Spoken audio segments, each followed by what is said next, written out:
Zvino tamira nemunhu waMwari Prophet Blessing. Prophet makadi zvenyu? Tofara makadi muri yeZimbabwe. Tinosimba. Prophet, taona kuti imimi mabva masvika nguva yaitika tsaona.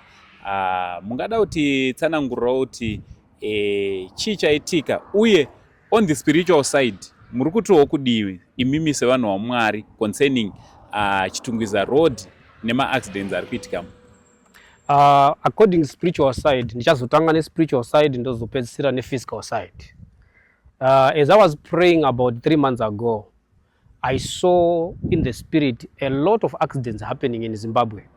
Not only Chitungwiza Road only, but mune mamwe maroads ese atingafamba. Ndakaona, it was a vision that I saw. Ndichiona vanhu vachimhanyiswa nema-ambulance vachienda kuzvipatara, vachimhanyiswa nema-ambulance vachienda kuzvipatara. Then ndakazoona kwekupedzisira kwevision iyoyo, ndakaona mukuru wenyika achisvika pazvipatara ipapo achiona vanhu vakaleiwa kusvika paextend yekuti even mabeds akanga asisina enough space yekuisa vanhu veaccident. That's the spiritual side. The physical side yandoda kuti ndi-encourage muri yeZimbabwe, tichinamata ne-Board of Christ. Zita rangu ndinonzi Prophet Shingai Blessing Brave, vanogona kuti cheka pa Facebook. Issue yandakaona yandakanyanya kuona ku physical side kusiri ku spiritual side ndeyekuti tine road rakafanana nechitungwiza iri rinobva ku town rinobva ku Chitungwiza richienda ku town. Road iroro rine 2 lanes rinadzo. According to Traffic Act, mota isingafambi inofanira kuenda ku outside lane. Mota iri kufamba 120 km per speed inofanira kunga iri mu inner lane.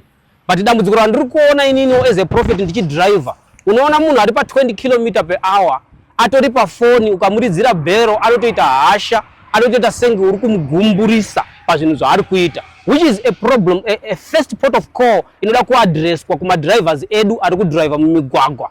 Either uri kuenda na Bulawayo Road, either uri kuenda na Mutare Road.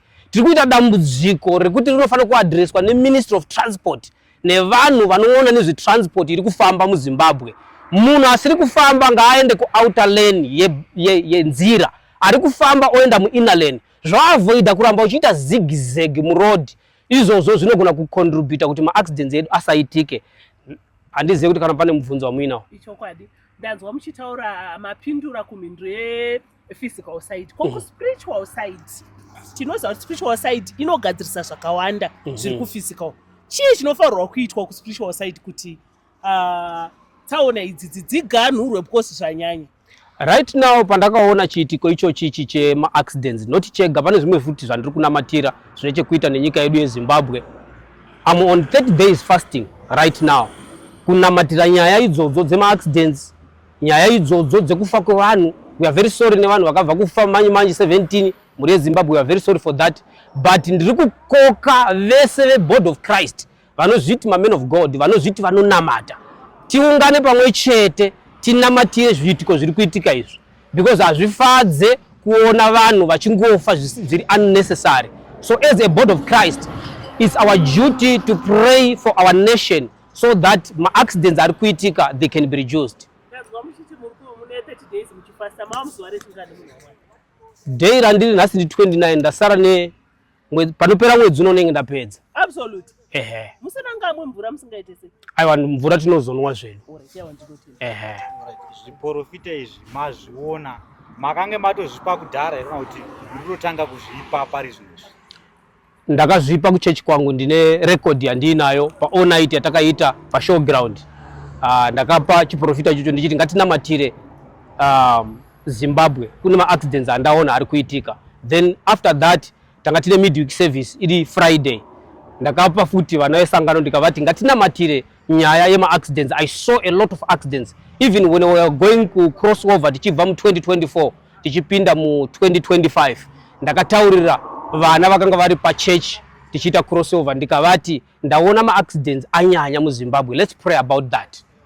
Even vanojoina ma-live TikToks angu, I always encourage people ndichivaudza kuti ndakaona ma-accidents, ndakaona ma-accidents, ndakaona ma-accidents. Let's pray for Zimbabwe because more and more of accidents are coming. But on a caution side, we are encouraging varidzi vemota, varidzi vemakombi kuti vanofanira kusevhisa mota dzavo. Tiri kuona madrivers ari kungonzi enda unoshanda mota aiserviswe. Vema private car vemushikashika inongo muridzi wemota anongo collecta mari aasi kusevhisa mota yacho. So on that side, both sides, the spiritual side, the physical side, we must contribute so that we reduce my accidents edu. Aiwa, tinotenda Prophet maita basa nekunge muri munokurukura nesu.